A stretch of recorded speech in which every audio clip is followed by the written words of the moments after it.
Hello and welcome to Eastern Marshland's Bolshevik Bistro, this time hosted by myself, TK Jones, and today we're going to learn about Left Urbanism from our special guest, Donoteat01. Welcome. Thank you for coming. Oh, thanks for having me on the pod. I'm excited to do more podcasting. So much easier than making videos.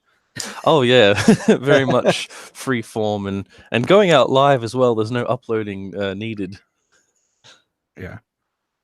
So, for those that don't know, could you give us a quick rundown of your channel and what you do? So I run a YouTube series called Franklin and another YouTube series called Power, Politics, and Planning, both of which where I use Cities Skylines to explain history and especially history of cities and some modern urban planning concepts. I wrote something down here. So Franklin is based on the fictional city of Franklin, which is based on Philadelphia. And I try and trace it from the colonial founding and even pre-colonial times. And we're eventually going to make it to the present day if I can ever finish this damn policing episode I've been stuck on for a while. And then Power, Politics, and Planning is a look at more contemporary urban issues because I was frustrated at how slowly the Franklin series was going. So I'm talking about things like urban freeways and parking regulations and public housing, gentrification, and so on and so forth. And I try and take a more leftist outlook than, your standard urbanist takes. Am I screen sharing? Yes. Oh dear, that's my fault. Sorry. Did that appear on the stream? I believe it did. I apologize for that. Oh no, everyone's seen the secret of my success, which is I write everything in Notepad++. Your secret's out. I know, right? So why specifically are you focusing on taking a Cities Skylines map from prehistory all the way until now? Well, so I kind of got into this through what's it called? Through the Cities Skylines community, right? So there's a lot of different YouTubers. They're making different cities and city skylines, and they sort of do narration over it. Same as my Franklin series, really. But they talk mostly about what they're building, how it looks, what the feel they want is. And I was kind of like, I can do that too. Let me throw some history in there. Let me talk about how cities work instead of what cities look like. So that's where I started. And originally, I wasn't even thinking too much about politics in Franklin, but then the radical leftism just crept in, and there's nothing I can do to stop it. The insidious cancer that just infects everyone. Yeah, exactly. So at what point did you realize that you needed to start talking about why a certain aspect of urban planning was bad, or injecting the history a little more from a leftist lens? I mean, there's no such thing as apolitical history. I mean, that's basically where I was starting out from. Now, a lot of the takes I do in Power, Politics, and Planning, with regard to urbanism, these aren't super controversial, right? You ask the most market urbanist guy, are urban freeways bad? He'd be like, they would be like, yeah, they're pretty bad, right? Where was I going with this? Lost my train of thought there. Take your time. I've done that before on the Radio Silence podcast itself. But the point where you stick the leftist politics in there is I don't know exactly when I did that. It just happened. It just sort of naturally comes up. It's just sort of like, well, this is what happened, right? There's a couple of points in your video where you've got this. I'm just fanboying right now. I'm a big fan of yours. You've got this nice dry tone to your voice. So I have a delay on laughing at the jokes because I don't realize, like, oh my god, that's funny. Especially, yeah, especially the joke about Jimmy Hoffa, how you saved him from an assassination attempt by the mafia, and then snuck him away to an IWW safe house. You were halfway through the story, and I was like, wait a second, did this actually happen? Is this real? And it got to the point where he was sneaking him off to fight the Contras, and I'm like, hang on a second. So like when you come It up with started those, out as true. He was assassinated or last seen at that restaurant on that day. oh really? Yes. So how do you come up with like jokes like that? Do you come up with like a very dry sort of script and then pepper in the jokes, or does it just come up naturally? I was kind of like, I was thinking while I was writing, and yeah, okay, unions. What do people know about unions? Jimmy Hoffa. Oh, wouldn't it be funny if I radicalized Jimmy Hoffa? Okay, we'll throw that in as a long form joke. That is good. So you mentioned in that joke as well that or in that episode, I think, that you were talking about how your union is the IWW. I'm not actually really affiliated with any leftist organization at the moment because I'm like antisocial. I don't think I definitely, didn't. I don't think I mentioned I was in the IWW because that would be inaccurate. I mean, they do meet like across the street from me, so I should probably go over there at some point. But there's someone in the comment section actually saying, "Who the fuck is Jimmy Hoffa?" Like, come on, yeah. people got to know their history. So so you've got this series that talks heavily about left urbanism. For those that don't know, so that was my phone. Sorry. Oh, it's all going to shit. I failed. What have I done? It's like the guy whose phone goes off in church. Exactly. Yeah. So for those who don't know, could you give us a rundown on what left urbanism is? So I mean, left urbanism is kind of a new thing. I think someone finally found a word for it when they started the Left Urbanism subreddit like a month ago. Never go on Reddit. But so you sort of start from where urbanism is, right? It's it's a sort of a popular sort of way of thinking about cities. A lot of amateurs amateur city planners, they talk on the internet about, well, here are these interventions we could do to like buildings or streets or whatever. We make them safer, we make them more pleasant to live in, do all of this sort of stuff, and it sort of grew into a urbanist community, right? Especially, I think the city planning games helped out a lot with that. But a lot of these folks are, pretty market oriented kinds of folks, or they're your most left leaning one is usually a social democrat or something like that, right?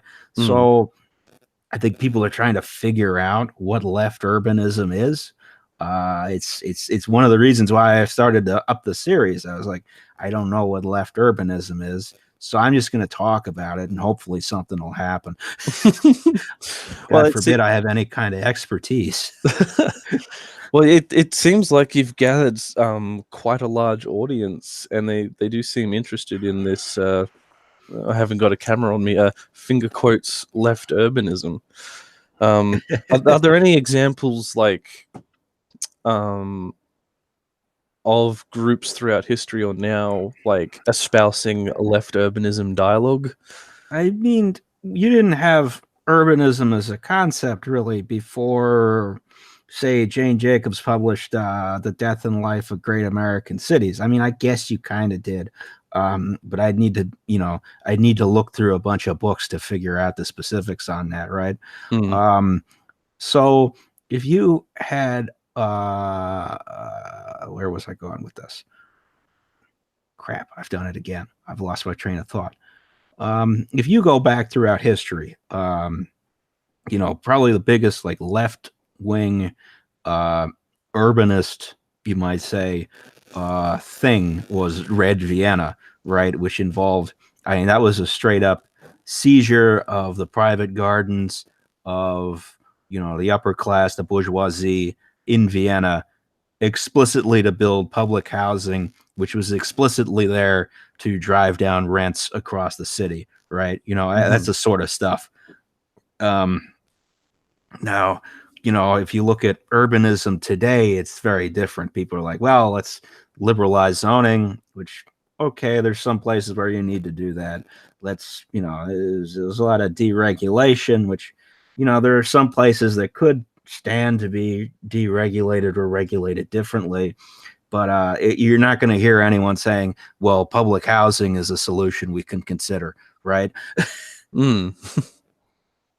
So, or public control of real estate or anything like that, or would you say even a democratic control of public housing? A democratic control of public housing is definitely not something that you'll hear in the mainstream discourse. Yeah. I take it then, in the mainstream discourse, lots of urban planners and city councils have to think about how they can profit from planning and construction and whatnot. Well, I can tell you one thing about city councils' relation to planning in the United States, which is they don't know what it is and they don't want to know what it is.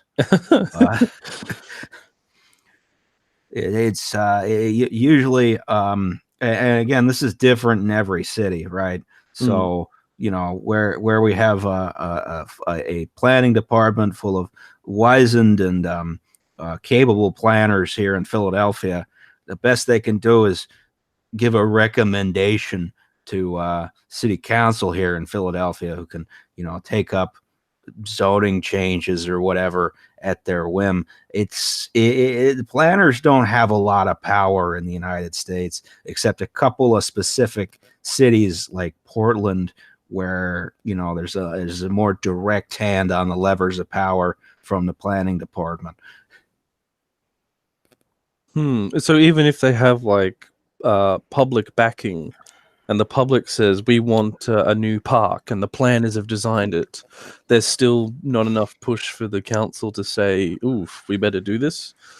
I mean, if there's public support, I suppose the politicians would do something, but there usually isn't for like, new development in general. I mean, maybe for a park, but maybe not. Because the reason I sort of mentioned that was because I did a tiny bit of research myself, and it mentioned grassroots campaigns where the population of a settler, what is it called, a grey neighborhood, or it's not politely called a slum. The people will come out and say, oppose this. We need to file these things. We need to not have our neighborhood gentrified. And it seems like it matches the kind of organization you'd see for getting a protester out of jail, or protesting a right-leaning politician. Like parallels of organization between leftist groups and this burgeoning left urbanism sort of going on. Do you think there's that sort of aspect to it in left urbanism? I would say, yeah, I mean, it certainly would have to rely more on people power. Because it's where am I going with this? I mean, urban planning is kind of technocratic, and it doesn't necessarily, think about what's happening to the people on the ground, right? When you're looking at a map, and you're like, let's upzone this area, let's remove restrictions here, so on and so forth. You're not noticing the people that you're kicking out of their houses when you do that, right? That's why I really like that your side series when you spoke about redevelopment, and it was in City Skylines, and you were just deleting a building, and then you paused and you told this little story about a woman who had two cats and had lived there for like 20 years, and she built up like presence in the community, and she was helping people out, and then it unpauses and it's just deleted. It's Yeah. gone. That story just ends. So it seems like the these people that sit in the planning offices don't understand the impact of even removing a street light from a street corner has on a community, let alone taking out a whole apartment building. I mean, the street light, sometimes there's a valid reason for that, which you have to consider the city as a whole as opposed to just that one little corner. But I mean, so today we deal a lot less with, the cities demolishing buildings for infrastructure or whatever. Our main things are gentrification and densification of existing neighborhoods, right? Which they really start to. So you start once you're in a point at some point where you're demolishing occupied buildings for new housing, and the planners don't really come into this very much, right? Other than maybe they instigated the upzoning that led to new development being possible, or maybe they didn't. Maybe the economic conditions changed. The zoning was always there, though. That was the case when I got kicked out of my old apartment. It's ultimately private developers making these decisions, and a lot of times the public has no say. And a lot of times, if you're a person in the building that's being targeted, you don't have any say. So you've experienced this process of being kicked out of your home, but of course they Yes. wouldn't call it kicking you out, would they? How does a private development go through kicking specifically you out of your house? Oh, well, it was relatively easy. Okay, so I lived in this one apartment for 3 years, I think. Because the rent was fairly cheap and it was a big apartment, right?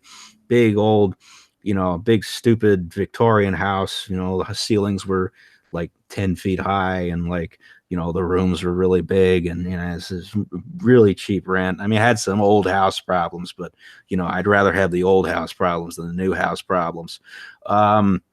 So, we're on a yearly lease, right? And so we get notice that the landlord sold the building to a new landlord, right? And we get this towards the end of our lease, and then the new landlord says, well, we're not going to renew your lease, right? Which is, okay, so everyone who lives in this apartment have got to move, right? Now, I mean, you could argue that, okay, they're completely within their rights to terminate the lease at the end of the lease, and this isn't the most extreme example by far in the city, which has happened. But it's certainly unwelcome news when suddenly you have to move against your will from a place that you're quite comfortable in, right? Very much so. I've experienced it a couple of times myself. We wound up getting a building stuck on the historical register before they tore it down, so it's still there, but we still had to move. It's Yeah, just there, well, from 1860. I mean, to keep it there. I mean, that's like a little side gripe I have myself. In Australia, we have heritage listing, where yeah, a building of a certain age will be heritage listed in order to preserve it, but it's not a building where it's significant, where a famous person has lived, or it was one of the first houses built in that area. It's just kind of old, and a few of the houses are from like 1998, and they look. It was when people were jumping into the wanting to make like super postmodern looking houses, and it's because it's just old enough. They were heritage listed, and then I believe there's a house that couldn't be finished because it's heritage listed. Oh boy. Yeah, yeah. And my parents' house, if anybody's seen my very short video revealing my dad, that's not actually my dad. So sorry, side note. My parents' house is heritage listed along with all of the houses along the street as well. And my dad needed to fix the roof, and he fixed it and got into a lot of trouble because he didn't do the paperwork for going Oof. through the heritage listing to fix the goddamn roof. So it seems like there's a lot of red tape to urbanism in general. Is it an attempt to make sure that a person can't like build something bad on their house, or is it an attempt to stop people from filing against having their houses torn down? Is there like I mean, so the permitting process, I mean, it's there ostensibly for safety, right? You apply for a permit, and then the city inspectors, licenses and inspections here, they look over it theoretically.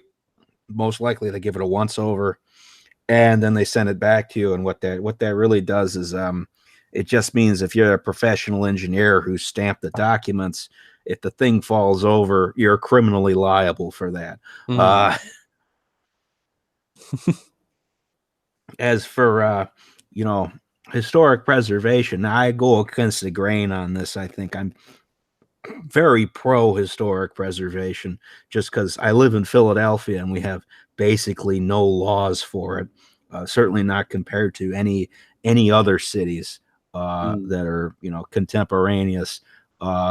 We don't even have demolition delay, which is a very common policy, which is basically if the building's over 50 years old, you can't file for a demolition permit immediately. You mm. have to let the historic commission take a look and say if they should put it on the register or not, right?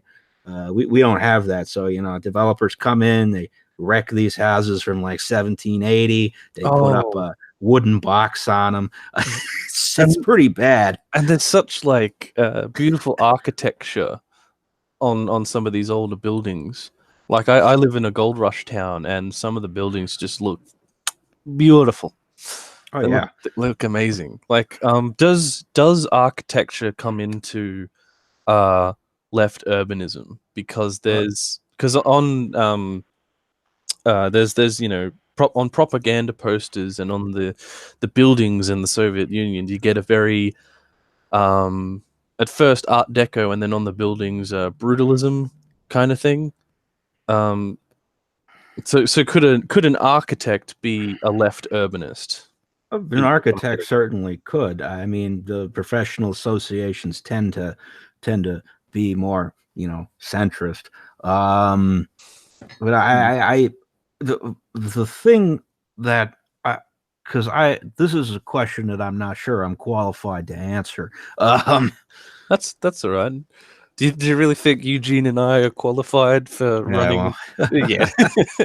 all right. So the thing I would say is that in the future, and certainly, uh, this is something I wanted to have a sort of video on at some point in the future. Mm, Um, is okay. So contemporary architecture, right?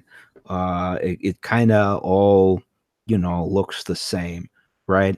mhm, It's not particularly interesting. You have your boxes and your beige tones, and you have the casement windows that barely open, which I mm, really hate. Um, and it oh, okay. So has has modernism run its course, I guess, mm, is the question I've always sort of asked, right? Is there a point at which maybe we can start going to, I'm going to use a dirty word here, traditional architecture. You naughty, naughty boy.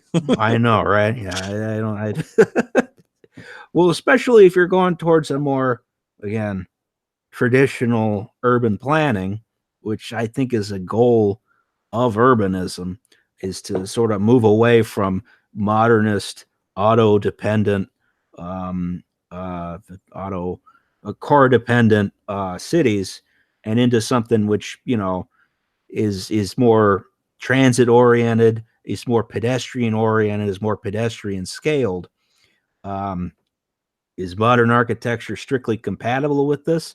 Now you can look at Japan and say, well, yes, it is, but that's not the only thing. That's not the only way to build. Mm. Many different techniques can be applied to different cities because of geography and hills, and if there's a river nearby. Okay, so it seems like it's just like with politics. Left urbanism is very local. Would you say? Yes. I mean, every city is going to have different situations. Like I'd never like say, this is the solution in Philadelphia, right? Mm-hmm. Let's also apply that exact solution to Pittsburgh, which isn't even in a different state, because they're so different. Do population densities come into what kind of buildings you can build and where? Okay, yeah, this is the thing I wanted to address because last episode I got the segue in for you. Yes, exactly. There we go. All right. So last episode, Angie from Angie Speaks was on, and the other guy was doing the podcast, and he was talking about they were talking about brutalist architecture. Right now, I like brutalist architecture a lot. Right, I think it's interesting sculpturally. I think it's interesting architecture. I don't live in a brutalist building, no. I live in a big dumb Victorian house, which has been subdivided into apartments, right? And I live in a neighborhood full of them. And so he was talking about Minsk, right? Yeah. And he lived in a big apartment block, and he said it looked like a PUBG level, even on a nice day, right? Because they got these big apartment blocks. Hold on. If I'm screen sharing, we might as well take a look.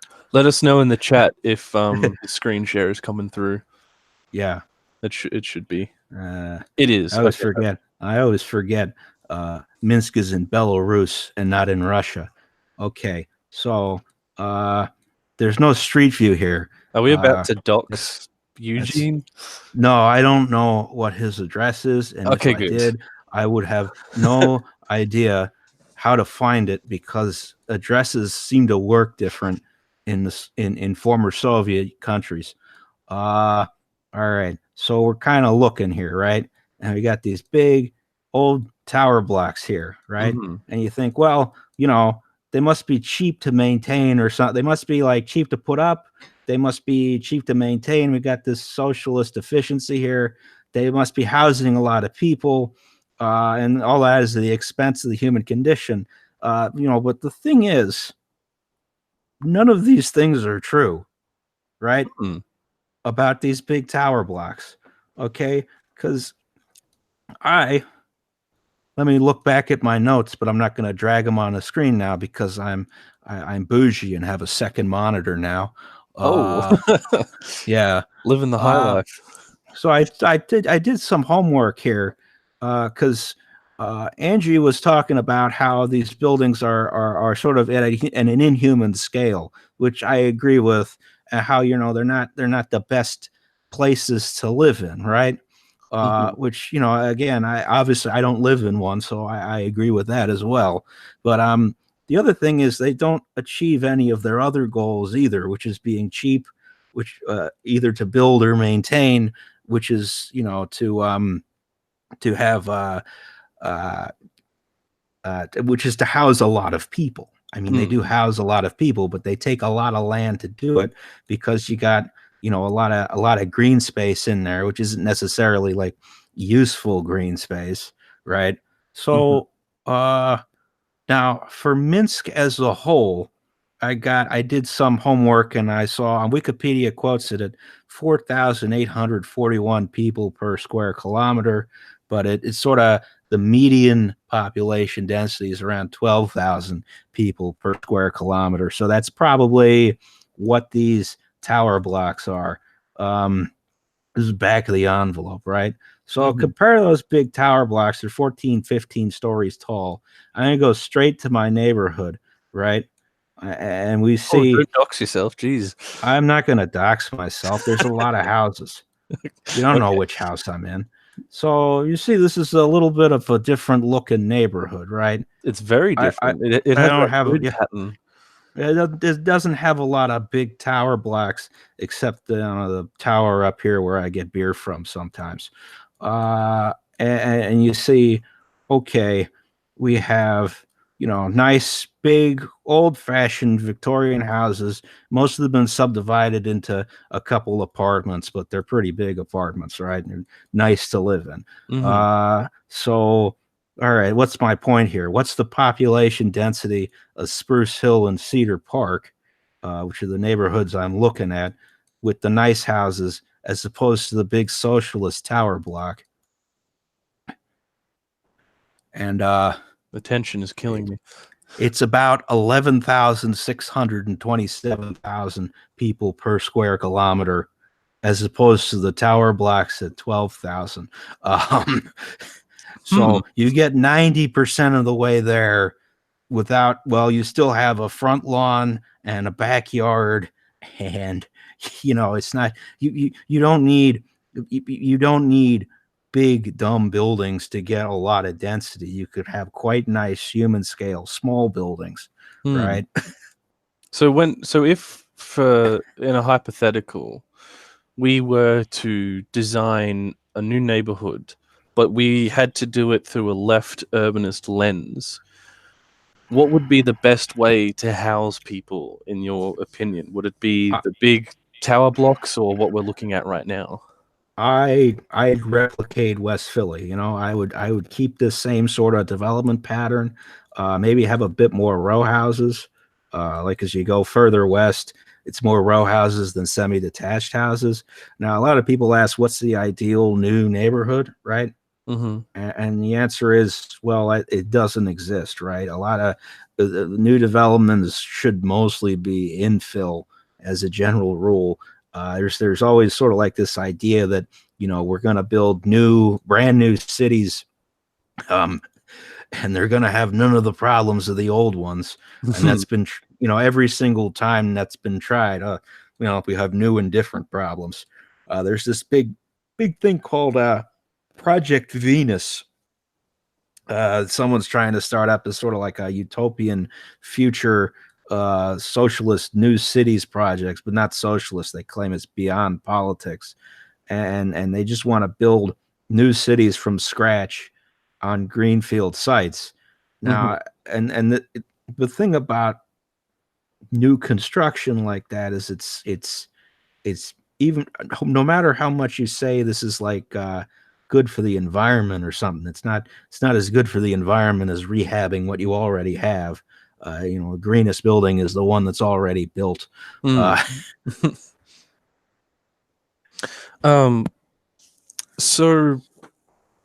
we've sort of got a question here in the chat from OnlyBro555 asking about your thoughts on collective apartments, and you just mentioned that the greenest building is the one you've already built. Does that mean we should be taking large buildings that already exist that aren't really being used effectively, and should we turn them into housing, public housing and whatnot? I would say that's probably a really good idea. Yeah, because, you know, I was thinking, we got a pretty strong tenants union movement going here in Philadelphia right now. They're getting real big. And it feels like, if you had a tenant union operated apartment building, I mean, there are such thing as cooperative apartment buildings, right? But they're usually like rich people live in them, like they're on Central Park West or some garbage like that. You hear Archer complaining about him in one of the Archer episodes. I forget which one. His co-op board won't let him install a fire pole. That's amazing. If you had cooperatively owned apartment buildings for lower income levels than Central Park West income, that would be a fantastic idea. So we're getting a little more into the radical side of just delving into it quickly. There's an anarchist group called the Autonomous Nation of Anarchist Libertarians, and well, the acronym, of course, spells anal. It's Very funny. nice. I like it. Yeah. What they do is they're based in London, and they find very large buildings that are owned by millionaires, but the millionaires don't do anything with the building. They don't even live there. They don't have any of their property there. They don't have guards there. They sometimes don't even lock the door. And what anal does is they go in, they take it over, and they turn it into a homeless shelter. And they actually put the building to use. I was wondering if you had any thoughts on that. I saw that in the news, and that's a good idea. I like it. It's definitely some way to make some use out of those investor occupied properties, because London's very special in that regard, right? Because everyone's parking their foreign investment capital there, and those rare people who do use their big dumb houses in Kensington, they seem to be few and far between. Everyone else is just buying a house and sitting on it, and yeah, especially in a city with pretty high rents, like London. I believe that's I believe you can't even the old trick of getting a canal boat doesn't even work anymore.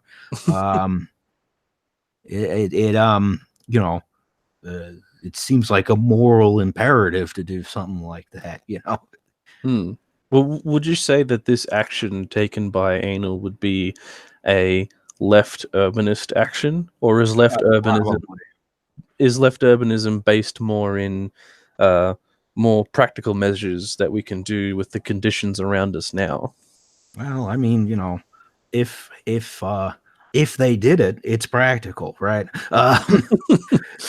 But in terms of like, I think in terms of like, certainly the series talks more about policy than direct action, or at least the Power Politics and Planning series, although how direct action has affected that policy does come into play. But I am not entirely sure, but I mean, I don't think anyone is. Because it from what it seems like we've sort of discovered so far is that left urbanism is quite young. It's as if there's no like it's based in urban planning, and it has a left sort of lens, but could it be attached to like Marxist thinking, like a Marxist left urbanist or a Leninist left urbanist? I mean, Engels talked about the housing problem, housing question. I forget what the pamphlet was called. Way back when Engels was around, and I think that's what Philosophy Tube's second to latest video was about, because he talked about housing, but a lot more abstractly than I do. I like something I can look at. But started talking, I forgot what the question was. I was setting something up as well, so I forgot what the question was as well. I'm sorry. No, we're both having senior moments here. I'm 26. I'm old. That's it. It's dementia's setting in. Better to have a senior moment than a heated gaming moment. Very true. I saw that you were trying to avoid a heated gaming moment on the stream. Takes every iota of my strength. So when gamers also stream and put up videos about city skylines and mention urban planning, do they get it right? Do they get it wrong? What's your take on that? On what they say? They get it okay. I mean, it varies from person to person. I'm not gonna impugn anyone on the podcast, but there's some stuff that you look at and you're like, that ain't right.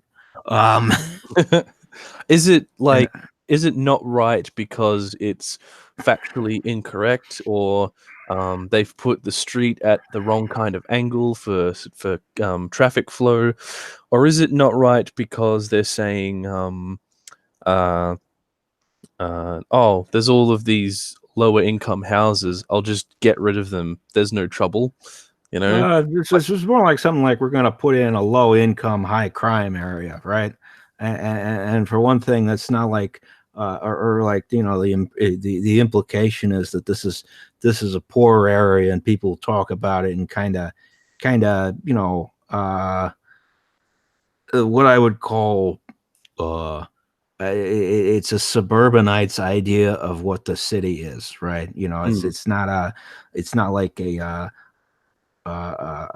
way that like seems to indicate that they've spent any time in a city that's relatively poor. Like, I go out and I walk out to one of my friends' houses. It's way out past 55th Street, right? And it's not like you're gonna get mugged just because you're in a slightly poorer area of the city, right? It's fine. I think that might be an aspect a few, I wouldn't say names, a few people forget when they make a city or even try to recreate a city from history, when they will put in a low income, high crime area and not understand why it exists, or they just say like, oh, I guess the poor people will congregate here. And this is also true, yeah. Yeah, they leave out like why people moved there, or why they were forced to move there, or why it's low income, or this, and there's no, because I'm a real leftist communist thing. I'm like, where's the goddamn class analysis in this? yeah, it's true. So do you think we need more of a class analysis look at urban planning? I would definitely say yes, because even I don't think I'm fully there all the time. And I don't know, especially in terms of like, there's a sort of classist assumption which is really common about renters versus homeowners, right? Renters are stigmatized a lot more than homeowners are. Other than the transient people in the neighborhood and blah blah blah, and like, people tend to overlook them in like urban planning decisions. Like, oh well, if we do this, all we're going to do is displace some renters. Not like any homeowners are going to have a problem, which is entirely the opposite way of how you should be thinking, right? Because at least if you make some kind of infrastructure decision, or if you're putting in a new building and you have to take out owner occupied homes for it, you have to buy those houses, right? And then the owners benefit from that, as opposed to renters who just get a notice that their lease isn't going to be renewed and get the hell out. And good luck getting your security deposit. I am terribly, terribly sorry. This is very unprofessional of me, but I need to step away for just a minute to deal with something. If it's all right, I'll be right back. Hold on, I'll think of a joke to tell the audience. Okay. I'm really sorry. I'll be right back. That's fine. How's everyone doing? I lost the link to the stream, so I can't see any of you in chat. Let's see if I can figure out how to get it back on the other monitor here. Move this guy over here. Go on the Twitter. I got to think about a joke. Hold on a second here. Well, I'm flying solo on somebody else's podcast.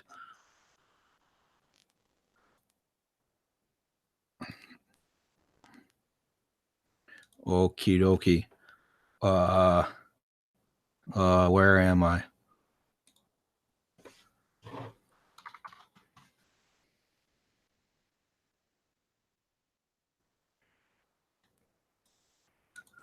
Hello. I'm back. Oh, I'm back. terribly sorry about that. Good. I was a little bit slow, so I didn't get to say any jokes because I was trying to think of one. Need some preparation. Oh, what's a good joke? Right-wing populism. Oh, that's a good one. Yeah, but yeah, I had a do not disturb sign on my door, and my housemate still knocked and said, "You got to come help me with this thing." I'm like, okay. Well, it happens. Yeah. Okay. Let's jump back in. What are we doing? What were we talking about? So left urbanism. What could the potential benefits be to cities and people who try to adhere to this growing, I wouldn't say ideology just yet, and what would be the barriers in implementing it? So, I mean, your biggest one is we want, especially in cities with like housing crises, you want growth without pain as much, right? So I'm talking like we're putting in development in an intelligent way where we aren't displacing a crap load of people, right? Or where we can have more control by people who we have actual plans for development rather than just some developers come in and say, all right, I'm going to put the building here and suck it. So there's when I was kicked out of my house for new development, right? They were going to take my house, right? And there was a goddamn parking lot across the street. And I'm like, why don't you put the building across the street where the parking lot is? Nope, no one's using that parking lot. I mean, the parking is required by the code, I suppose, but by that time the district had a pretty high level of zoning where there was no parking requirement, right? So they could have taken that with relative impunity as opposed to taking the house where I was living. So yeah, we've talked a lot about housing. What other aspects of urban planning is important to keep in mind? Because there's, of course, everybody's favorite trains. Trains, yes. Public transport, highways for traffic flow and whatnot, trams and whatnot, existing tram infrastructure as well. Yeah. Isn't important to keep those in mind?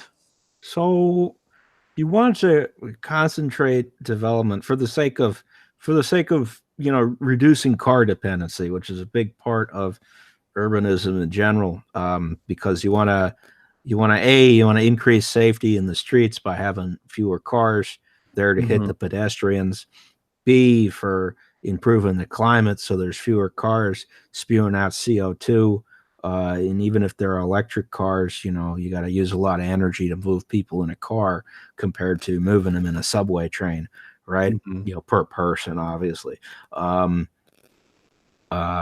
So, you want to concentrate development around, transit stations as opposed to dispersing it in, the far off areas where you can only get to by car, right?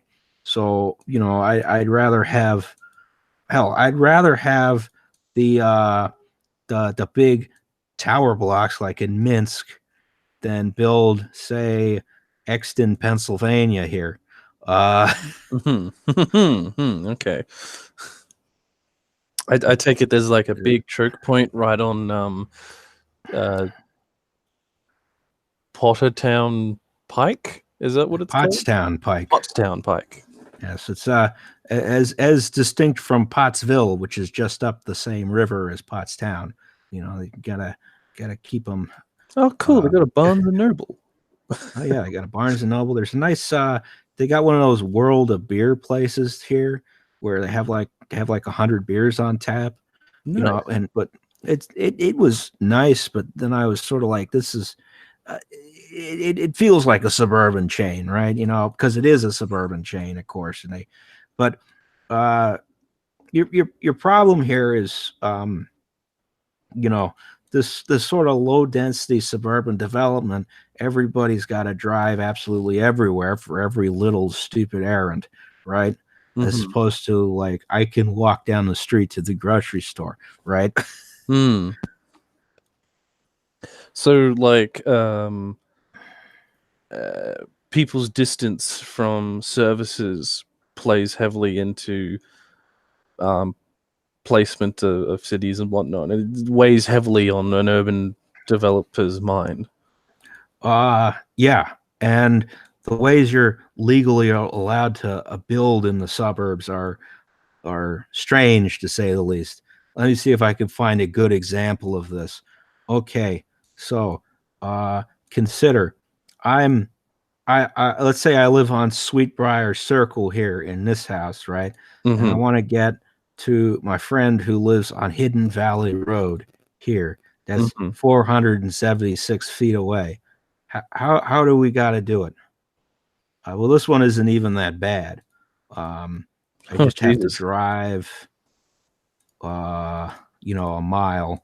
I know there's one in Chicago I found once where a house shared a back fence with a Home Depot. But if you wanted to go to that Home Depot, you had to drive something like 5 miles to go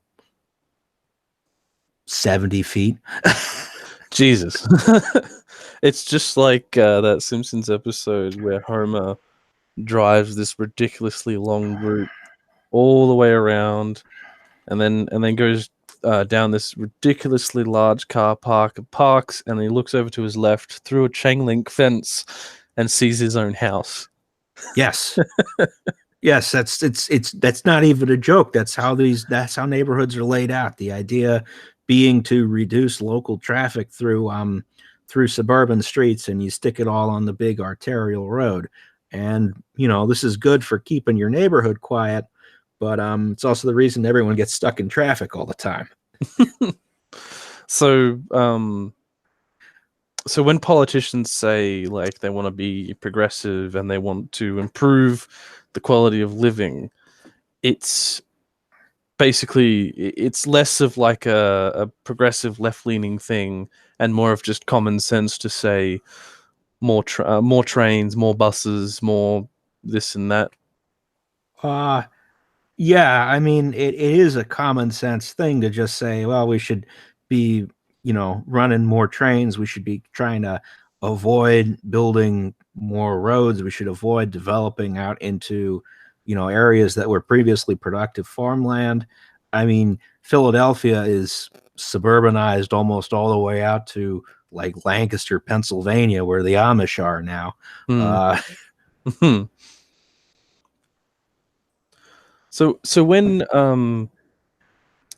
when a city decides that they're going to gentrify an area, or they're going to put in a massive highway right down the middle of a neighborhood, what can people do? How can people get organized? I know it's different for every city, but is there like a baseline, like a set of instructions, like the Left Urbanism pamphlet for organizing? Like, I'll tell you the one I know of that was the most effective, right? So, let me see if I can find Pointer Rocks here. Not Pointer Rocks, Three Sisters, right? So, I mentioned this in the highways episode, obviously. Right here, where we're looking at, there was supposed to be a bridge that was going to be built here between the George Washington Memorial Parkway and Foxhall Road, right? And then there was going to be this was going to be the start of a major highway system in Washington, D.C. Washington, D.C. has one of the less extensive freeway networks of any major American city because they had some of the most effective freeway revolts, right? So a senator was trying to get highway funding in D.C. attached exclusively to Metro rail funding. And though the city didn't really want the highways and most of the residents didn't want the highways, they really wanted the metro system, right?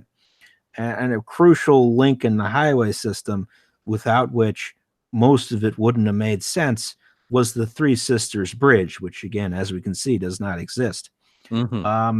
So during the approval process here, and the approval process was crucial because so the way the federal highway system was funded at the time, it was a 80-20 split, federal to local funding. So essentially you were getting freeways at an 80% discount. So while the city was clamoring for the money, people got organized and they started sitting in at city council meetings. And they were, screaming down council people who said, we need the bridge. And, we trying to get people to vote against it. The bridge was eventually approved, which was when just a straight up brawl started in the city council chamber, like all out, like WWE stuff. They actually were throwing chairs. By God Almighty. Yeah.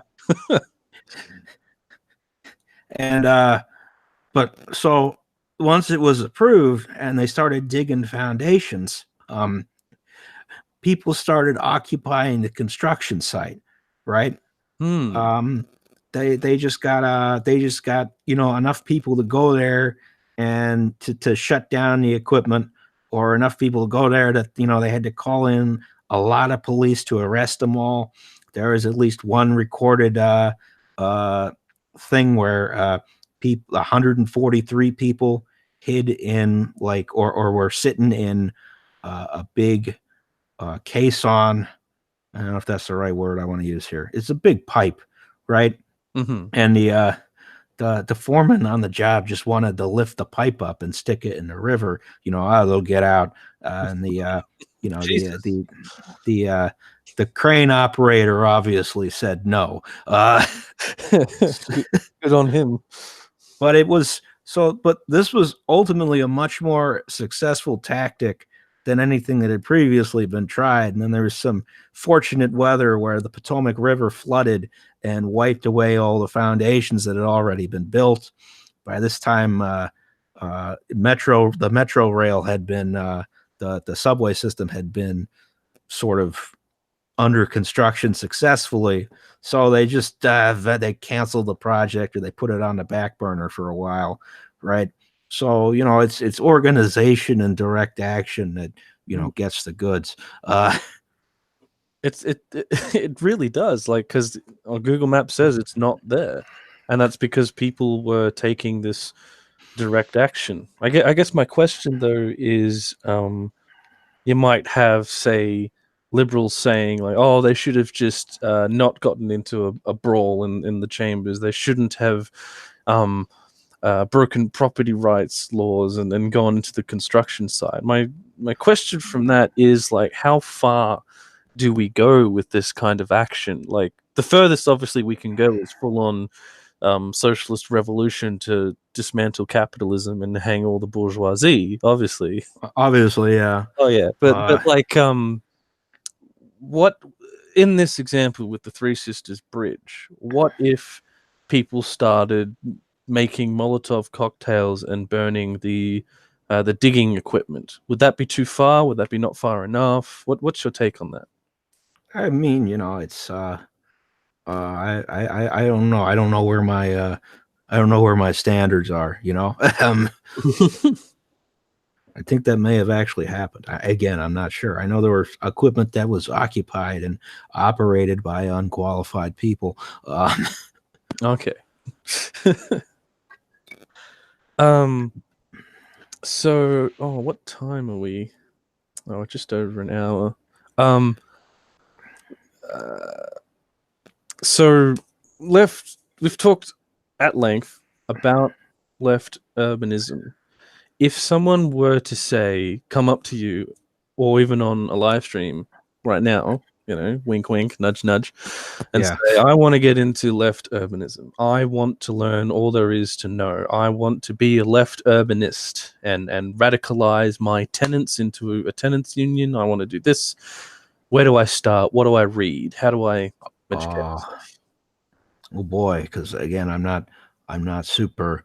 I don't know all the literature, to be honest. I've kind of, again, in terms of like,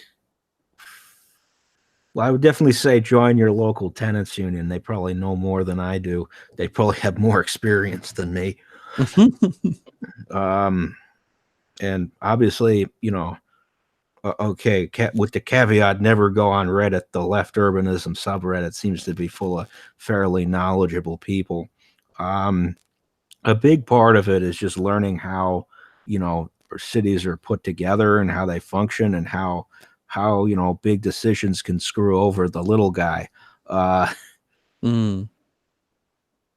It seems like what I can take from what you've been saying is there must be a very at first a class analysis of why the city the way it is, and take a look at history leading up to its present day. Oh, yeah, especially in the United States, you want to read stuff about redlining and read stuff about, I'd say definitely the Federal Housing Administration and how it was used to sort of empty out the cities, but also to deny investment into, African American communities. You want to read the historical reasons for why things are the way they are and why gentrification comes with so much growing pains now. Interesting. So I think I had a list of questions. Obviously, I should refer to that. Yeah. Just like you taking notes in Notepad++, I have OpenOffice Writer because I'm poor. Very nice. So when we've discussed a lot of urban planning and whatnot, and you present it on YouTube. Why City Skylines in particular, and not SimCity or making animated city maps or any other way? Well, City Skylines is what we have. It's the city simulator right now.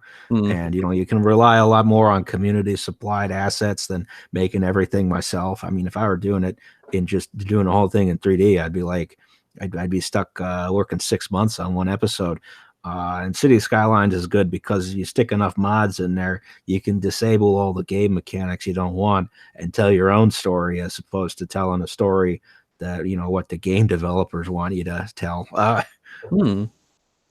It's an interesting look. Yeah. My question, actually, I was going to try to tweet it at you, but now that I've got you here, are you going to make available the save games of the Franklin City throughout its years? I suppose I should do that at some point, but I also got to get a mod list together, and I keep meaning to do that, but it's a long and tedious process. So I've just been like putting it off and putting it off and putting it off. I take it there's like a lot of mods as well. Yeah, there's a chunk of them. Yeah, Because you started all the way back in prehistory with the Lenape Lenape, Lenape. the Lenny Lenape. Actually, I think that's the full name. Okay. um, why start that far back? Is it just to establish that that there were a people there using the land and like a backstory to the people who were eventually kicked out of Franklin? Oh Or yeah, I mean, you got to start that far back to show that this is settler colonial. America's a settler colonial state, right? And there's a bunch of people already living here, and we kicked them all out. And one thing I screwed up about that is that there should have been a lot more agriculture already going on when the colonists arrived, right? I should have had like cornfields and stuff because the land was already in use. very very much so, yeah. The people were there. So is that like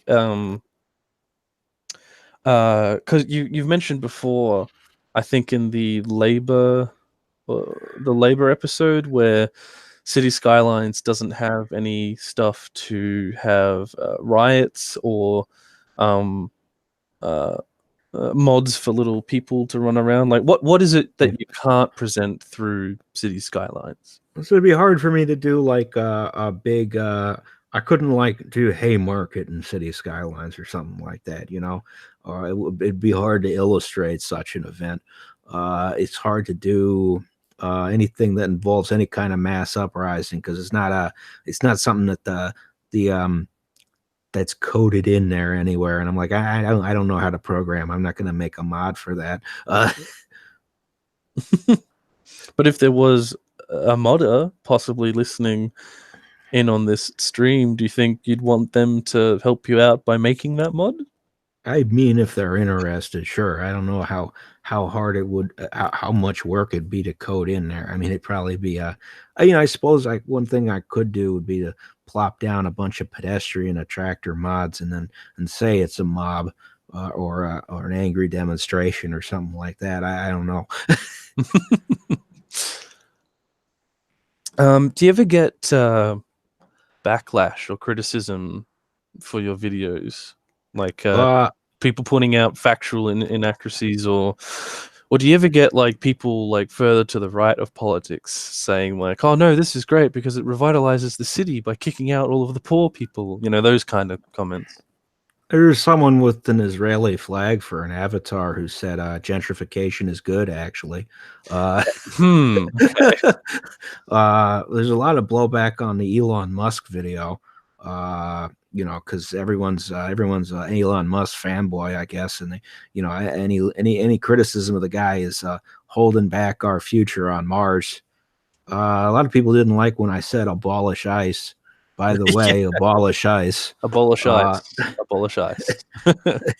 I just to go off on a little tangent, like I really like how when you approached Elon Musk, it was from a very practical and factual thing where his tunneling system just wouldn't work because of like how it could be constructed, how you would need this kind of logistical thing. And it's something that I think leftist YouTubers actually do really well, where instead of building onto what like a right-leaning person will say and sort of working within the limits they set, they'll deconstruct and sort of approach it from an area of why are they saying that? Why are they trying to only let me work within this little thing? And then we can see that it's a trap. Like an example being like when someone says, "Oh, I don't like what Elon Musk is doing," right? And then someone will say, "Oh, but Elon's got all of these amazing plans to revitalize the city." Instead of saying, "Oh yeah, but he's only doing it in this city," you deconstruct it and say what he's planning just doesn't work. It just doesn't work because tunnels need to be this big, and he's not building them big enough. That kind of Or, thing. Do you think would you consider yourself a leftist YouTuber, or are you just a left urbanist YouTuber? I'm leftist YouTuber in general. Obviously, I would not say that I'm going to uh, defend PewDiePie or something. Gamers Now, rise. obviously that may not be your standard for leftism, but or Yeah. not a great standard. But Um. So you consider yourself, a leftist amongst the leftist YouTubers? Is yeah, that right? Yeah. Well, yeah. so what is it? Do you think you want from the left? Like, like the big broad term of the left, including everyone to the left side of the political compass. What do you want us to do more of? I want to see. I want to see more like let me think about this here. The one thing I'd like to see, but I don't think this is something I'd ask of the left. I'd ask more of the sort of so it'd be nice to see more voices from you know say I hate to say science, technology, engineering, mathematics, because again, I don't like the idea of the way that's been educated for a long time. But it'd be nice to see more engineers on the left, or more people who come from a technical background. I obviously the way those courses are set up, you're not going to wind up on the left after taking them, and certainly the way the professional associations are set up, you're not going to wind up on the left, or the incentive structures or anything. But it'd be nice to see more people who would acknowledge that you go to engineering school, and then your jobs available to you are stuff like making bombs or planes that drop bombs. Mm. Maybe folks would take a different path. I don't. That's not something I'd ask of the left. I suppose that's something I'd ask of the engineering field. But So, like, when people say, "Oh, we want politics out of the campus," you're saying we should put politics in to the campus, into this science course, engineering course, that kind of thing. yeah, because they'll usually have like a course on something like engineering ethics, right? At Mm. at, at in at colleges or universities, right? But this is largely about, say, professional practice. They're never going to say you probably shouldn't work for Lockheed Martin building bombs that we're going to drop on women and children. Hmm. They're not gonna. That's not their standard of ethics. It's fine to build a bomb according to engineering ethics. There is sort of one exception out of the American Institute of Architects, who almost managed to get a measure passed that would bar any registered architect from working on a project that involves solitary confinement cells. They almost did it, but there was enough blowback from the membership that were afraid they were going to lose work that they did not wind up adopting that. That was a couple years ago now, I think. Hmm.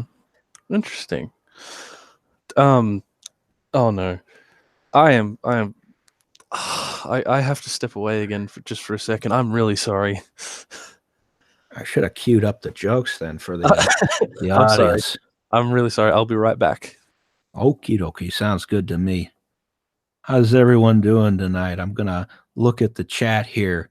If anyone's got any questions or something in the chat, and if you do, they're not going to show up for a second, because I'm on a delay here. A lot of folks talking about computer science. which I guess is the big field today.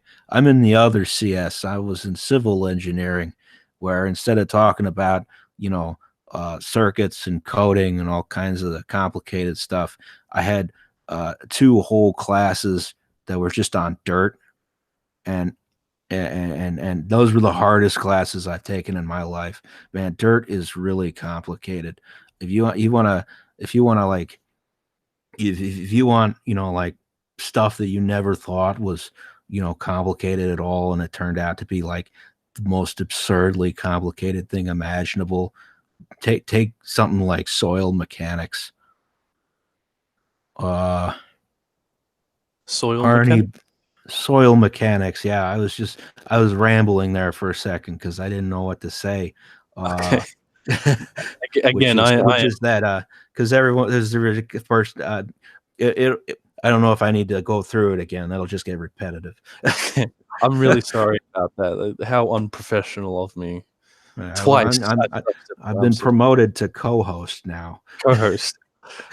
Welcome everybody to Bolshevik Bistro, hosted by myself and Do Not Eat. Hi, how you doing? I've commandeered this podcast. You've seized and collectivized it. Yes. So I think I've asked a lot about you and your work and left urbanism. I think we've got a lot of questions actually in the chat. Would you like to go through some of them? Oh, that's what I was about to take a look at. Yeah, and then you came back, but now we can do the thing. Cool. Okay.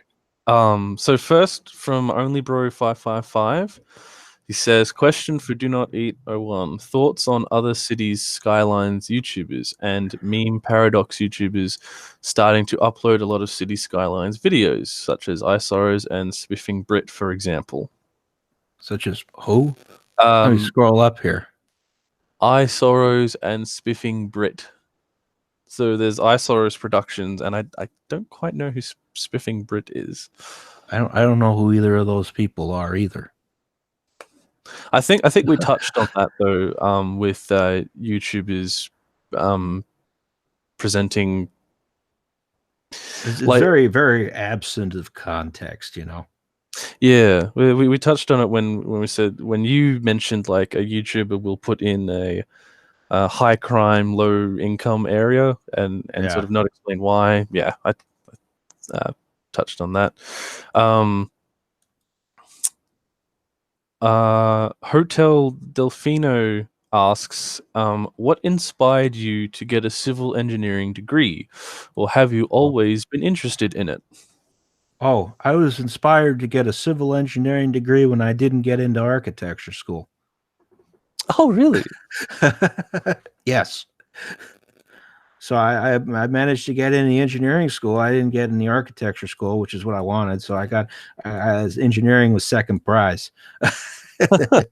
So what is the difference between civil engineering and architecture? Is it just one person draws it and the other person builds it, or is it more complicated? Oh, no. So the process between going from the architect to the contractor is as follows. The architect draws the pretty pictures and has a certain amount of say into like maybe the cladding or whatever, and then they drop the structure, sort of from like guidelines, right? And then what happens is it gets sent over to the civil engineer, who scraps everything and starts over and says, no, we should be doing it this way and not that way, and so on and so forth. And the design is altered until it's unrecognizable. And then the architect and the civil engineer stamp the drawings, and that gets sent over to the contractor. And the contractor says, all of this is stupid. We're going to do it this way. And so they do it an entirely different way. So, it's that's usually the process by which you go through a building, and there's a lot of back and forth on it. But it's the actual a lot of what actually gets built gets determined by the contractor.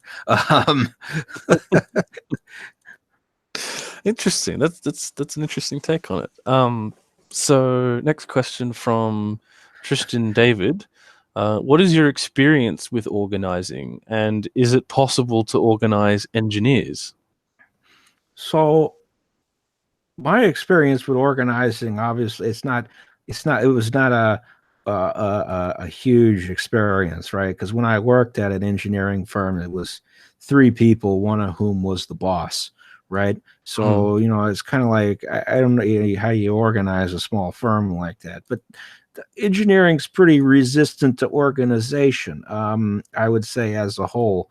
I don't know if it's not it's not a organization, but much like all professions, with big professional organizations, they're kind of resistant to organization, and I don't know if I I know how you would organize them to be more left wing when you're so dependent on stuff like government contracts and big business, and when you're making enough money that you're not feeling sort of the pinch that other folks would be. My answer to that is I don't know.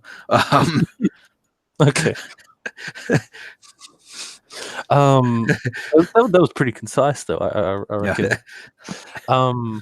So Shazna asks, what, in your opinion, can be done for a city to invest in a troubled area with full understanding of the problematic aspects of those words without gentrification?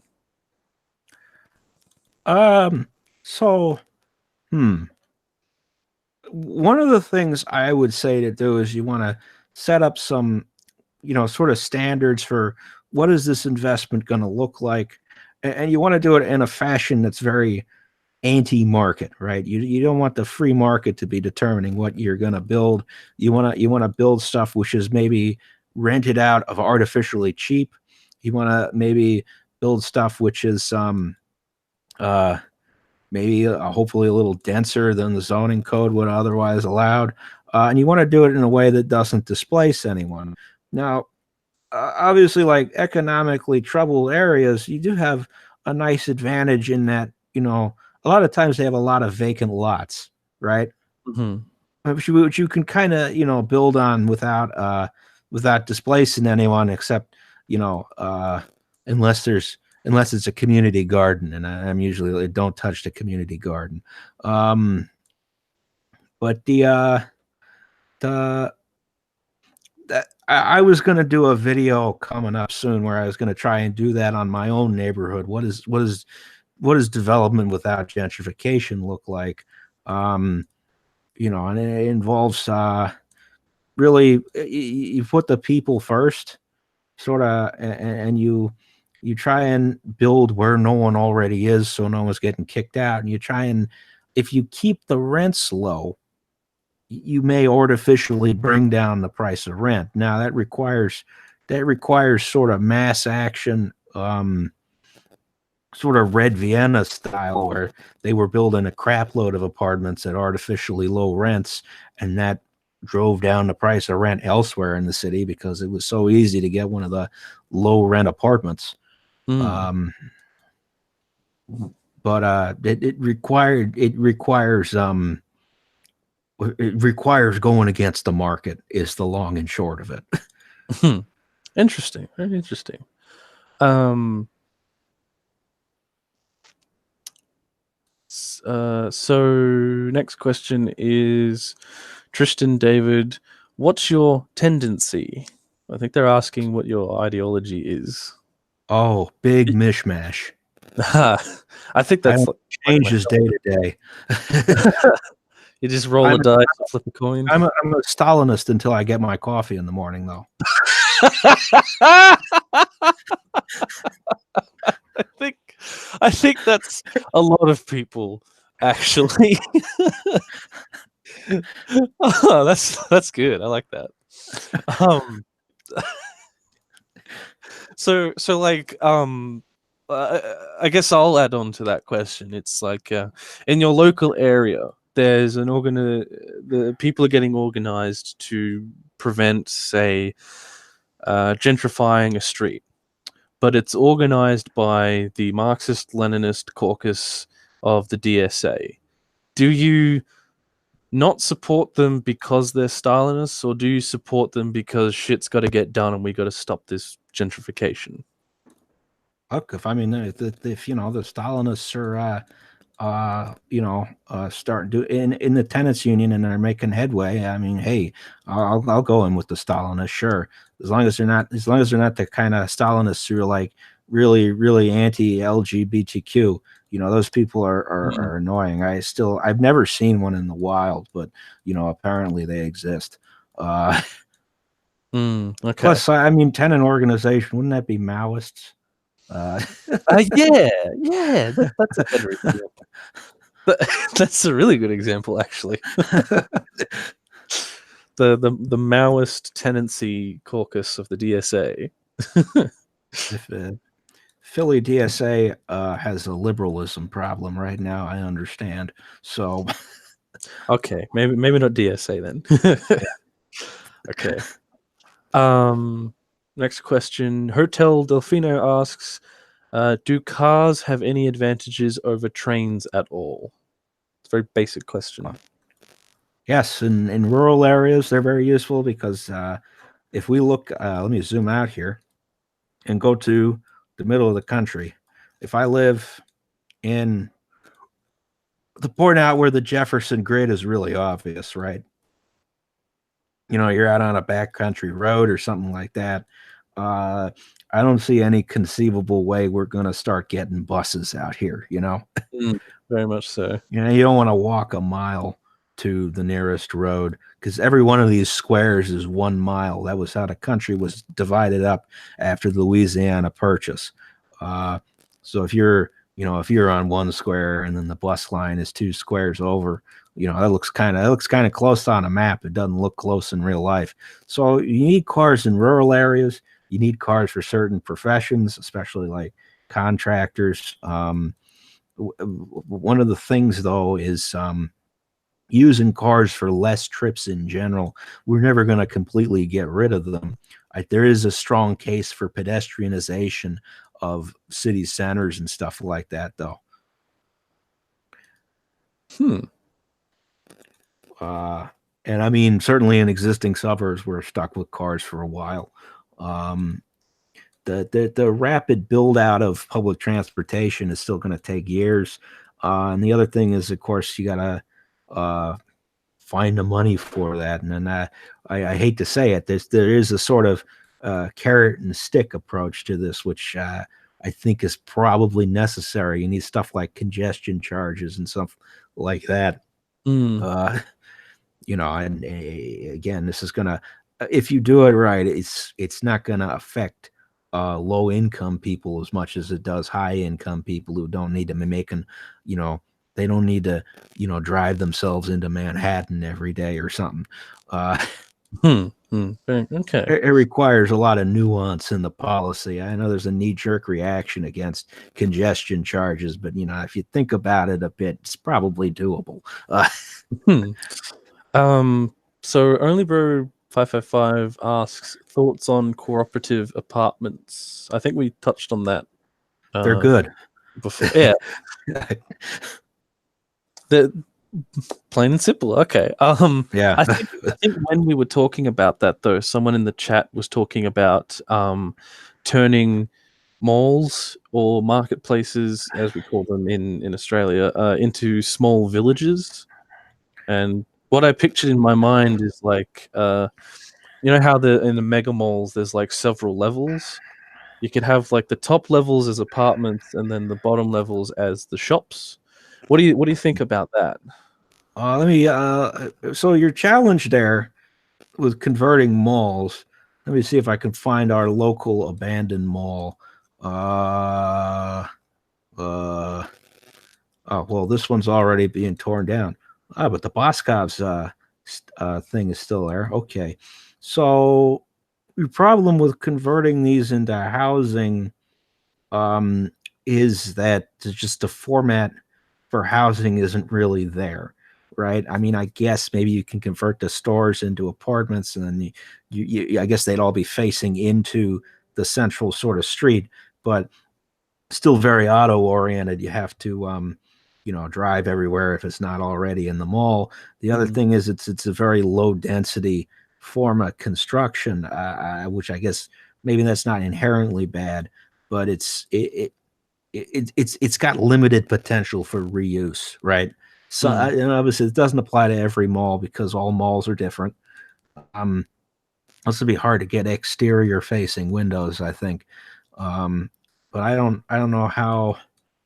I mean, if we kind of look at, I believe this is the Springfield Mall. It's still functioning from your central corridor, which I assume is where these skylights are. We're looking at 121 feet. So I guess you have real long and skinny apartment if you want, some exterior windows. Some of them are, and some malls have different form factors. And now that's very much it's a case by case thing, as is everything in architecture. The site constraints are the thing. So I guess it would only be viable in like either an apocalyptic situation or a revolutionary situation to move people into a mall to house them. Oh yeah, and the other thing is the utilities aren't cheap. Oh yeah, that too.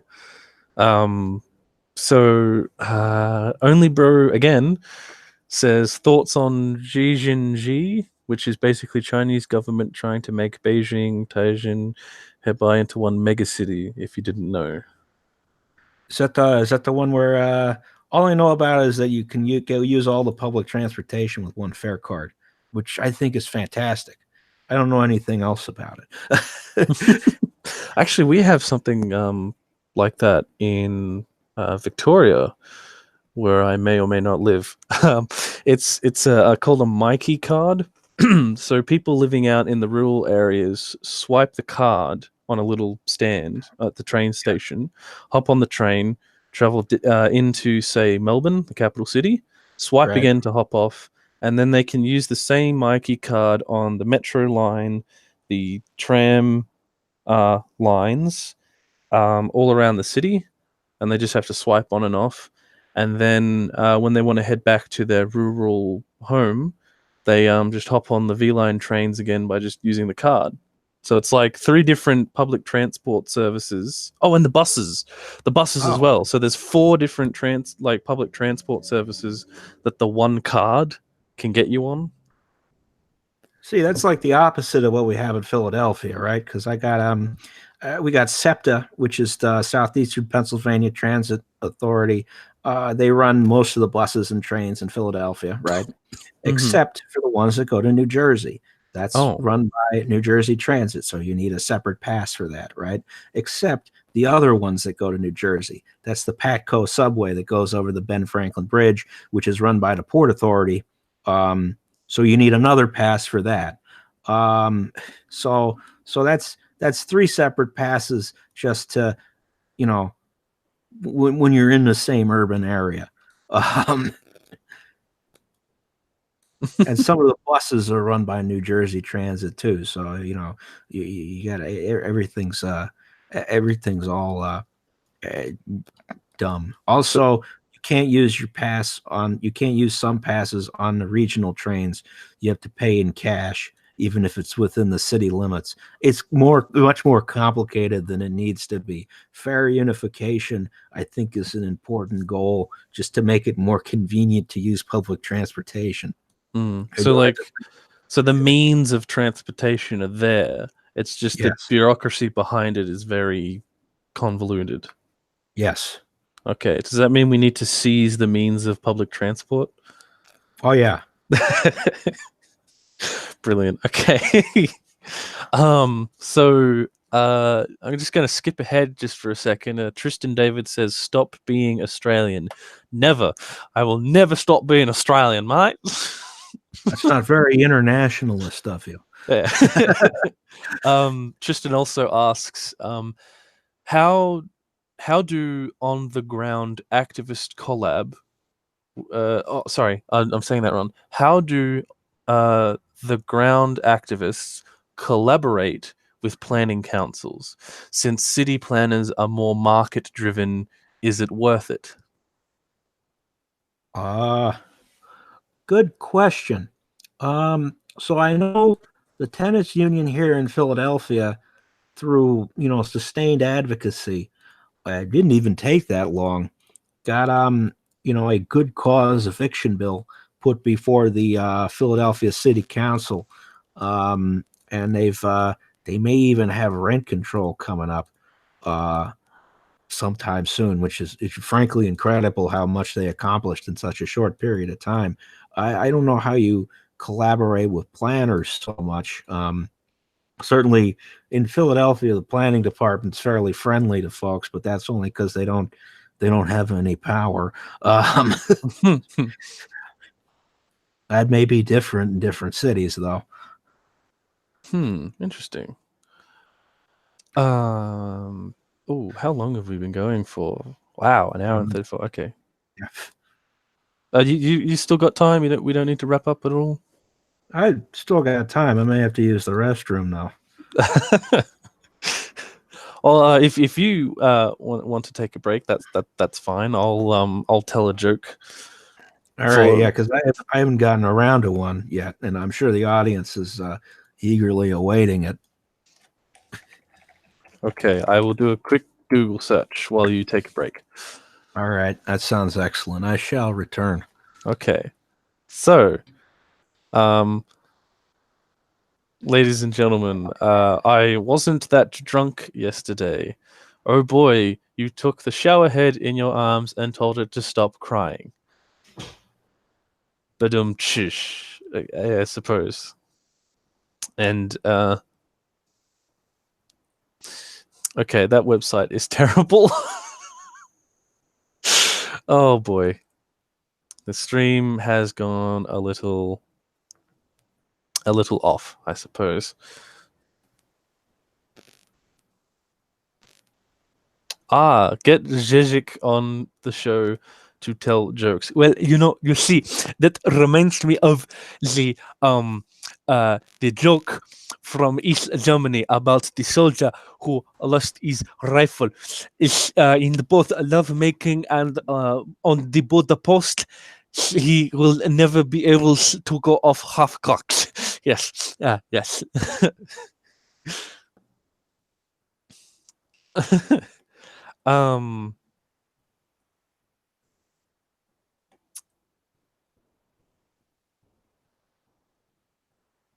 Shesna's got a joke. So Shesna says, me, the Eagles won last night. Them, you did watch the game. Me, covered in cuts and scratches. What game? Okay, that's pretty good. Oh.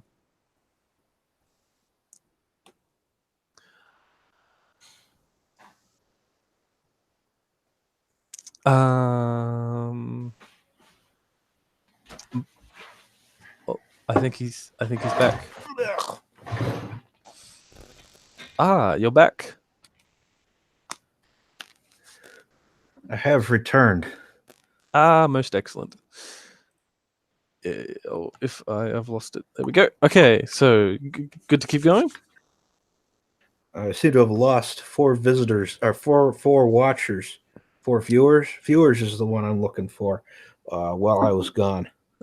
That's okay. It looks like we're about at 69 people watching right now. Nice. Oh, nice. I just love how much of a meme lord you have become or are, essentially. I love it. I already can't function in the regular world. You're one of us now. Exactly. Okay, so we'll continue with the questions. Shazna asks, are you familiar with David Harvey and in particular rebel cities from the right to the city to the urban revolution? She said David Harvey. My mind immediately went to Steve Harvey. I think I've heard of the book before. I don't think I've read it. It probably should go on the reading list once I put that together. If I ever get organized to any extent, which it's more and more unlikely every day. But I need to Yeah, I guess write that down somewhere. Harney Barrow asks, I don't know if you'll get it. Fourplexes, based or cringe? Fourplexes are good. I sort of live in one, right? Not a strictly a fourplex, but it is a converted Victorian house. Got a 2-bedroom on the first floor. I believe there's 2 1-bedrooms on the second floor, and then there's a 2 or 3-bedroom on the third floor. I'm not sure. I haven't been in any other apartments here because they're not mine. Uh, Fourplexes are good, especially in areas that are previously single family housing. That's what Minneapolis did. They completely eliminated single family detached housing from their zoning code, right? Hmm. Because they were having one hell of a housing crisis, but they were effectively not allowed to build dense housing. In here, look at all this. This is all single family detached houses, right?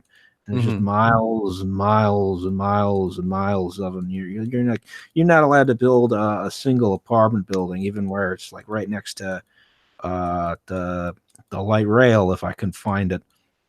Uh, so now on any of these lots, provided they're not like a historically protected house, you can build or convert it into a fourplex.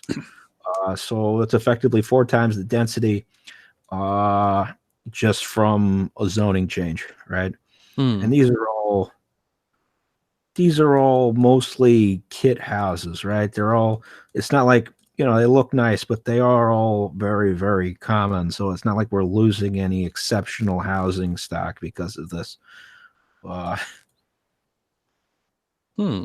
And this would be better than the big thing, the big tower blocks we see in Minsk.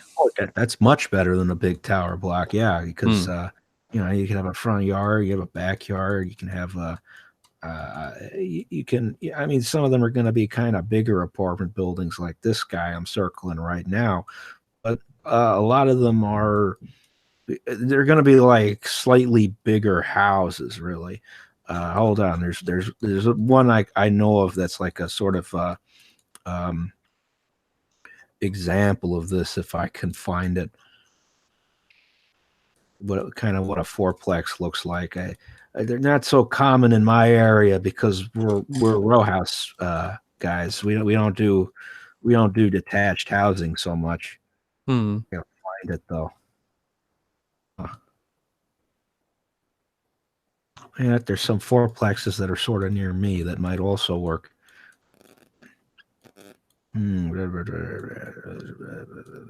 These aren't the prettiest ones, but they are, so you have sort of each quarter of each of these houses is like one apartment, right? Okay. Yeah. It kind of looks like a house. This is not a great, like, really pretty example, especially, you compare, like, I don't know, this compared to, nice Victorian detailing on the next block, but they're fine. They're unobtrusive, they're dense housing. You don't have to go up an elevator to get to your house, that kind of thing. Once you start adding in like a bunch of complex mechanical stuff, like elevators, like a big central heating plant, like yeah, any of that stuff, your cost of construction goes up rapidly, as Hmm. does your cost of maintenance, right? So if you got a big public housing tower, like we got the West Park Apartments up here, this is a lot more expensive to maintain per unit than some row houses, right? Hmm. Even simple stuff like, if you got a problem with the facade, like a brick is falling out, right? You got to get a guy up there with a swing stage to put it back in. It's a complicated process just for real simple repairs. Hmm. Hmm. Interesting. Your economies of scale, back of the envelope, you're getting the most bang for your buck around 6 stories, 5 stories at most. Hmm. So like, and in an attempt to create as much profit as possible, um, free market thinkers will just keep adding on more and more um, It's hard stories to an apartment block. No, if you want the best bang for your buck, best return on investment, you build a lot of 6-story houses. That's how Jared Kushner made his money. Actually, there's a lot of fairly like mid-size apartment blocks. There's a whole row of them on an abandoned railroad right away here, I think. Or no, So no, it's a these- mistake for people to try to build super massive apartment blocks. it's they work in some contexts, but those are like this for luxury housing, right? If your affordable housing is going to be mostly 5 or 6 story buildings, or the stuff that's most affordable to build. Now you can rent it for anything you want, but it'll be the most affordable to build. Mm-hmm. Okay. Tristan David asks, Tristan David is just the man when it comes to questions, it appears, or the person when it comes to questions. Should I get a degree in urban studies? Um, Good question. So it seems like I don't know if that's I don't know where you are, or what kind of career you're looking to go into. I know that American Institute of City Planning certification seems to be getting less relevant in the planning field, especially as we have so many more kind of amateur planners, or what's the word I'm gonna look for? I forgot what I was gonna say. Damn. Citizen urbanist, citizen planners, something like that, right? I would say go for it if it interests you. Uh, you're gonna wind up working at a consulting firm either way.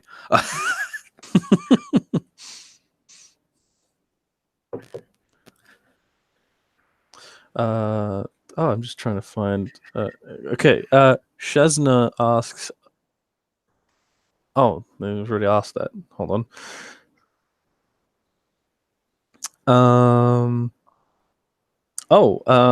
So were you familiar with the H Bomber Guy stream where he raised money for charity? Oh, I had nothing to do with that. I certainly did not appear 3 times on that. Nothing like that. No way, no how.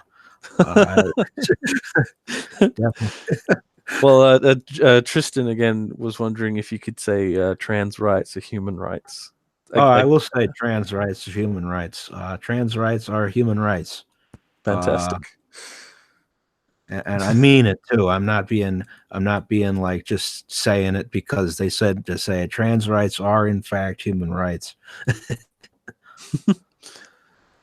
Excellent. It's good to hear big names in the left, like celebrity leftists on YouTube, reaching out and supporting people. Just in general. I think it's important for us as leftists, if we have a following, to let our followers know, like, we're in this fight for you, where we're here to liberate the world from capitalism because we care about you. Yeah, and it's definitely better it feels better to support people than to be angry at them. So that's a bonus. Yeah. Shazna again asks, did you follow James Howard Kunstler before he went off? Question mark. Did he go off? I don't recall if he went off. Yeah, I'm not familiar with it either. I know that Mr. Paul Joseph Watson cited him in his video about modern architecture, which he doesn't understand. Right, and Kunstler was talking about. I am thinking of the right person, right? Hold on, I'm gonna look at this in the next tab. The tension is killing me.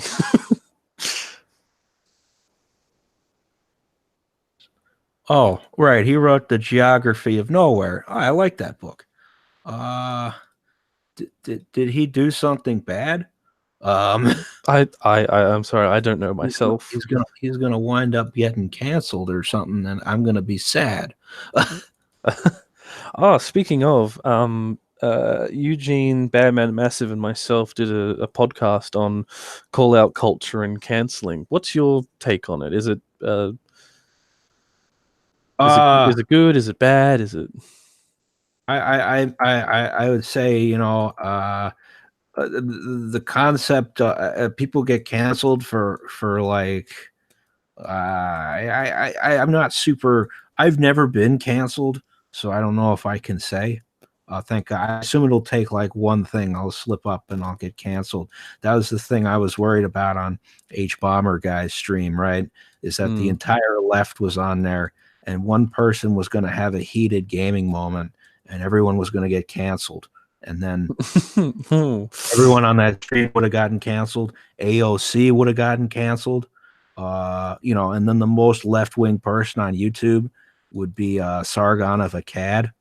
Oh, no, that is So being for that apocalyptic. reason only, like cancellation culture has gone too far.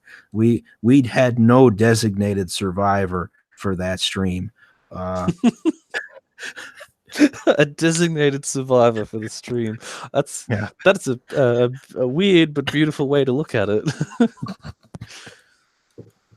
Someone has to take the flag forward if we all get canceled. Yeah. Oh, amazing.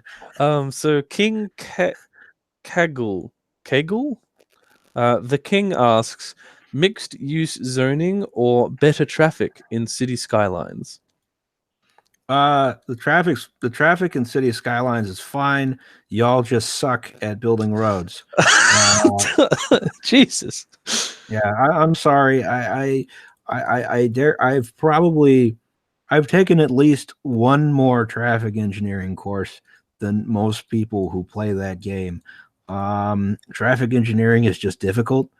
And people don't realize that by putting in a stoplight or something or a wider road, they may in fact make traffic worse from doing that. Mixed use zoning would be really nice, though. Very good. Well, I think that's all the questions that were sort of backed up on the chat. Did you have any questions for us?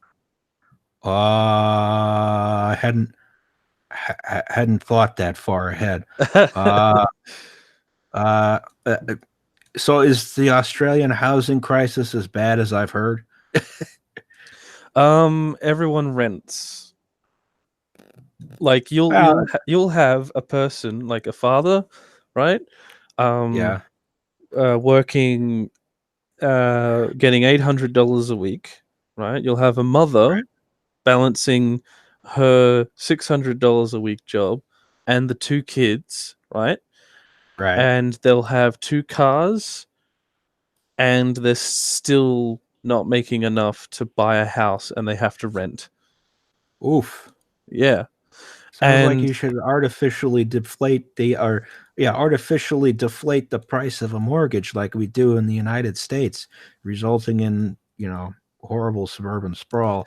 yeah, I think there was something like that happening in Melbourne where its sprawl was starting to gobble up smaller outlying cities, and they became like like basically like I think I'm jumping into hyperbole, but it's like there would be a town which was just a row of houses with a pub on each end, right? Yeah, And that sounds ideal.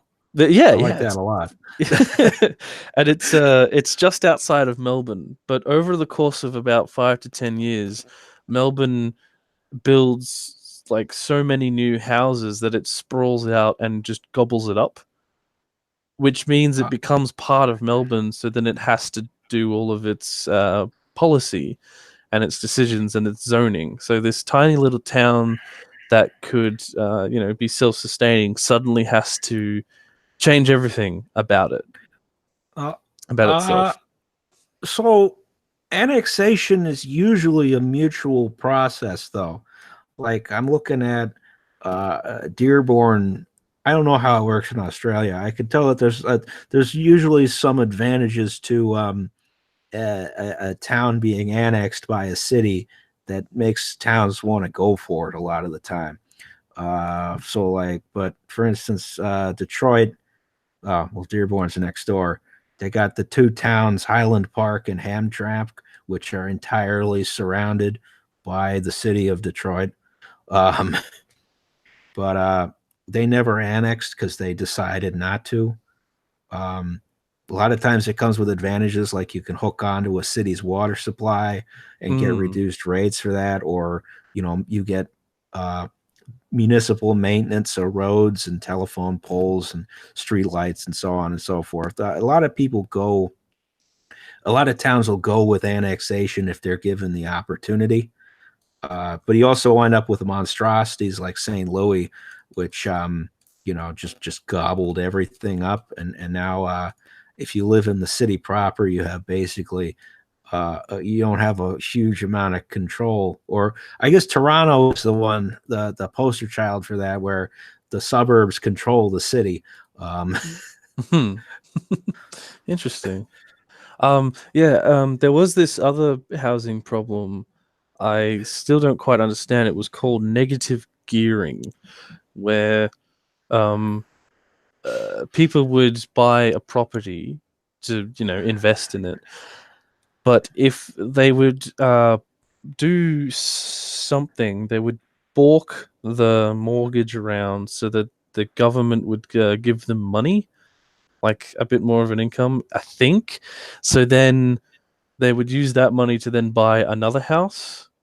It's like I think it has something to do with the first homeowners grant. The government will give you a little bit of money to help towards buying a new house. So then you buy that house and then you balk the mortgage to get more money and then buy another house and then buy another house. So you had Oh boy. yeah, so you'd have one person who would own like five houses, five or six actually. But the houses being bought would be in Sydney. And because it's in Sydney, it's close to the city. That means we can charge like $500 a week, $600 a week for this tiny little crappy dilapidated 2-bedroom house. So yeah, yeah, I'm not even kidding. There was basically a crap shack in the middle of Sydney that sold for $1 million. You're paying for the land at that point, presumably. Pretty You much. hope there's some kind of upzoning at some point in the future, I guess. Yeah, I it just it got ridiculous. It was just ridiculous. um um so yeah, and any other questions for say myself at all, or anybody in the chat? Last chance. Okay. I guess we've covered all the topics, I suppose. Unless, do you have any final words before we sign off? Uh, Let me think here. Well, I guess I'd say if you've been watching this far, check out my YouTube at Do Not Eat 01. I think it's 01 for the YouTube, but it's just Do Not Eat 1 for the Twitter. And Patreon is just Do Not Eat. These people keep getting my name before I do when I register for stuff. It's irritating. The actual guy who has Do Not Eat on Twitter just posts pictures of silica gel packets. I looked at Interesting. that and I was like, I can't even be mad. Huh. Yes. Everybody always go to Twitter at do not eat 01. Was it? Yes. Cool. And check out Do Not Eat on YouTube. Check out his series Franklin. I love it. I highly recommend it. Also, don't forget to like and subscribe to Eastern Marshlands to enjoy everything Eastern Marshlands. Links in the description for social media and whatnot. And thank you so much for coming on and for talking at length about this. And hopefully we can get you on again at some point. Oh yeah, I'm always here to podcast with anyone who needs a podcast guest. That's great. All right. Thank you very much. And thank you everyone into the chat. We'll see you later. Okay.